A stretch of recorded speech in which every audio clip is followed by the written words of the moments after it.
Hey mensies, ek kom vertel vandag vir julle wat ek geleer het in dag 3 van die San FM 7-day challenge for free.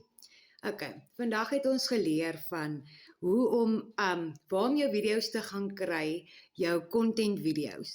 So daar sê julle vir ons 'n WhatsApp groepie wat jy kan join en dan gee hulle vir jou elke dag content en wys vir jou hoe jy jou content moet doen.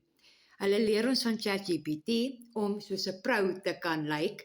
So dis 'n pluspunt vir my want ek het nie geweet hoe om ChatGPT te gebruik nie. So nou kan ek ChatGPT gebruik en ek kan my video's korter maak en dit is dan nou vir TikTok en Facebook en WhatsApp wat ook al waar jy dit ook al wil gaan gebruik.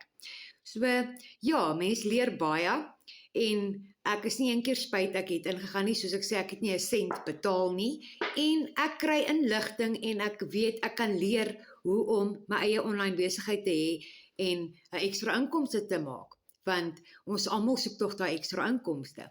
So as jy ook wil leer en jy wil saam met my hierdie journey doen en jy wil ook leer hoe om dit te doen, dan kan jy gaan na my bio toe, gaan klik op my link en dis for free mensies, jy gaan klik op hom, jy kan gaan kyk of dit vir jou gaan werk, stel jy belang of nie.